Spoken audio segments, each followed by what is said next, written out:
नमस्कार, मैं मंजू रेगर, हिंदी मिस्ट्रेस, सरकारी सीनियर सेकेंडरी स्कूल पक्का कला बठिंडा से।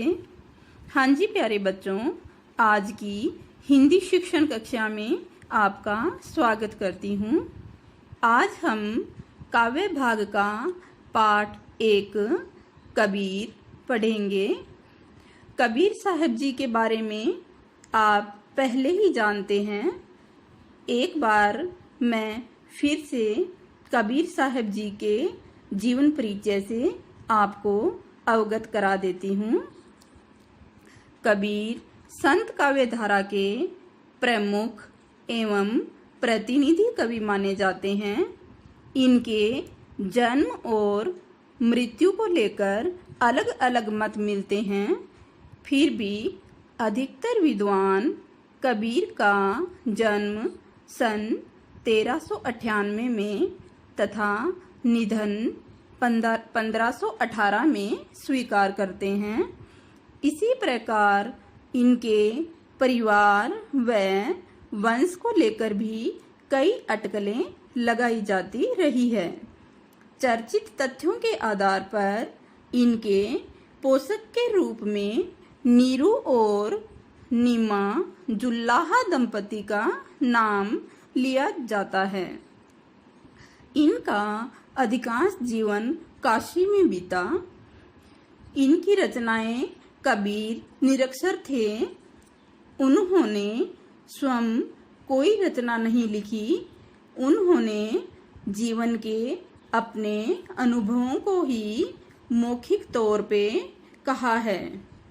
उनके शिष्यों ने उनके निधन के बाद उनके उपदेशों को रचनाओं के रूप में संकलित किया, जो कि बीजक के नाम से प्रसिद्ध हैं। इनके 3 भाग हैं, साखी, सबद और रमेनी। साखी दोहों में लिखी गई है। साखी साक्षी यानी कि गवाह शब्द से बना है। कबीर की भाषा में ब्रज, अवधी, राजस्थानी आदि का मिश्रण मिलता है। पाठ परिचय। प्रस्तुत पाठ में कबीर की उन साखियों का संग्रह किया गया है जो हमें धर्म के नाम पर चलने के लिए दिशा निर्देश देती है, सही गलत का विवेक देती है और जीवन के सत्य को पहचानने की दृष्टि देती है।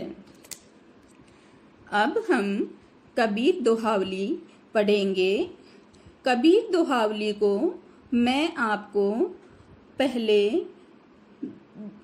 कबीर दोहावली लय के रूप में पढ़ के दिखाऊंगी। सांच बराबर तप नहीं, झूठे बराबर पाप, जाके हृदय साच है, ताके हृदय आप कबीरा, ताके हृदय आप। साधु भूखा भाव का, धन का भूखा नहीं, धन का भूखा जी फिरे, सो तो साधु नहीं कबीरा, सो तो साधु नहीं। जैसा भोजन खाइए, तैसा ही मन होय, जैसा पानी पीजिए, तैसी वाणी होय कबीरा, तैसी वाणी होय। संत न छाड़े संत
धीरे धीरे रे मना,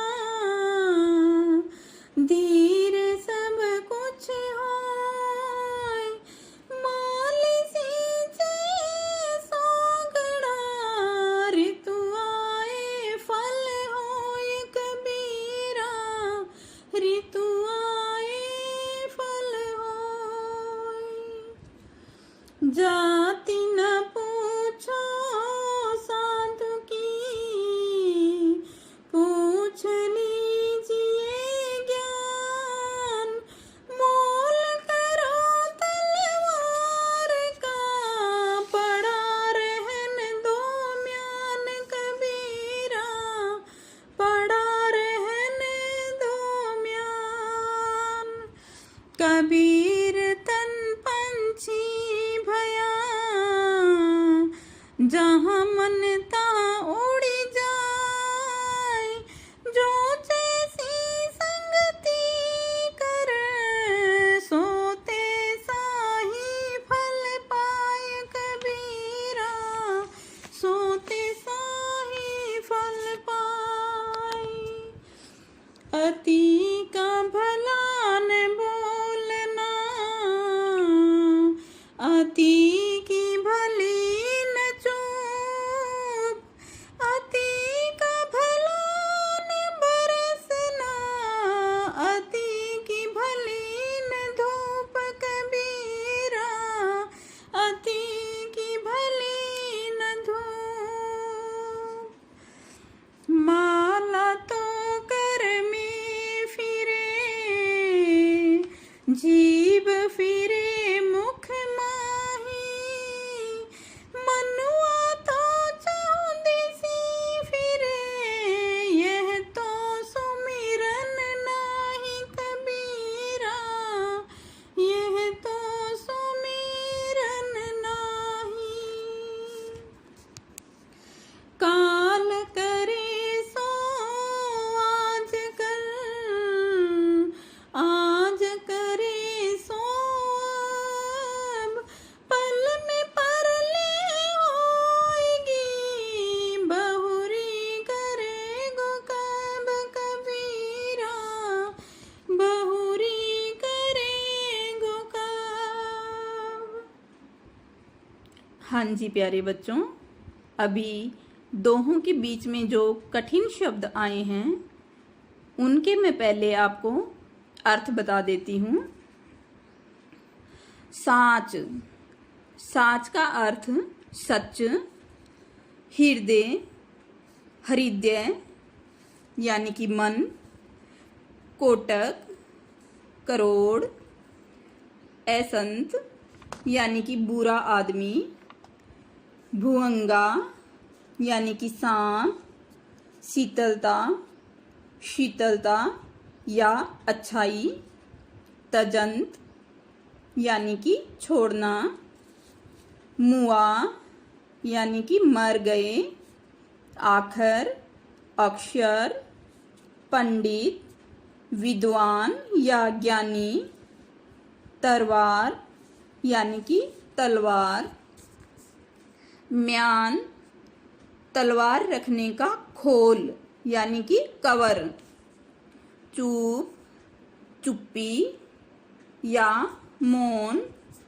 कर, हाथ, मनुआ, मन, चहुंदिशी चारों दिशाओं में, चारों ओर, सुमिरन, समरण, कालय कल, आने वाला कल, अब यानी कि अभी या अब, परले विनाश या मृत्यु, बहुरी यानी कि फिर, कब, कब। ये हमारे दोहों के बीच में जो कठिन शब्द आए थे उन कठिन शब्दों के अर्थ मैंने आपको बताए हैं। अब मैं आपको दोहों के सरलार्थ करके सभी दोहे समझाऊंगी। पहला दोहा, साच बराबर तप नहीं, झूठ बराबर पाप, जाके हृदय साच है ताके हृदय आप। कबीर साहब जी भगवान यहाँ पे कह रहे हैं कि साच के बराबर यानी कि सच के बराबर कोई भी तप नहीं है, इसलिए हमें हमेशा सच बोलना चाहिए।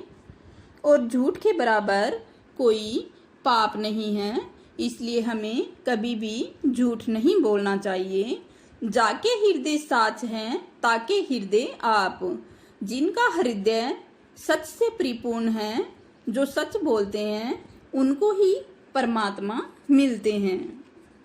दूसरा दोहा, साधु भूखा भाव का धन का भूखा नाही, धन का भूखा जी फिरे सो तो साधु नाही। साधु जो होता है वह भाव का और प्रेम का भूखा होता है, धन का भूखा नहीं होता। जो साधु धन का भूखा होता है वह साधु साधु नहीं माना जाता। तीसरा दोहा, जैसा भोजन खाइए तैसा ही मन होए, जैसा पानी पीजिए तैसी वाणी होए। कबीर साहब जी भगवान यहाँ कहते हैं कि जैसा भोजन हम खाएंगे वैसा ही हमारा मन और बुद्धि होगी। अगर हम शुद्ध भोजन खाएंगे तो हमारा मन, हृदय, बुद्धि शुद्ध होगी। जैसा पानी हम पिएंगे वैसी ही हमारी वाणी होगी। चौथा दोहा, संत न छाड़े संतई जो कोटक मिले असंत, चंदन भूंगा बैठिया तऊ शीतलता न तजंत।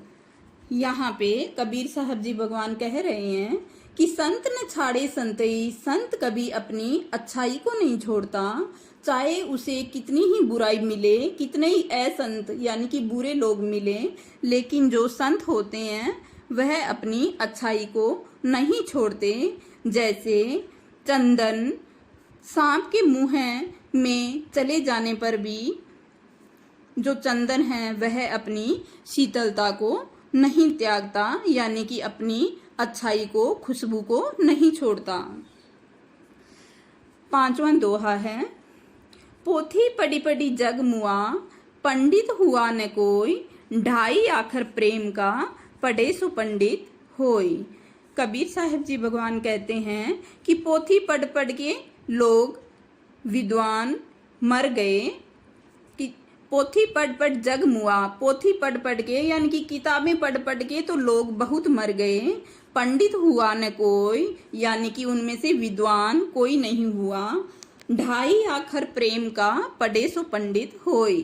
पर जो प्राणी ढाई आखर प्रेम का यानी कि परमात्मा के नाम का, प्रेम का जो पाठ पढ़ लेते हैं वही असल में विद्वान पंडित होते हैं।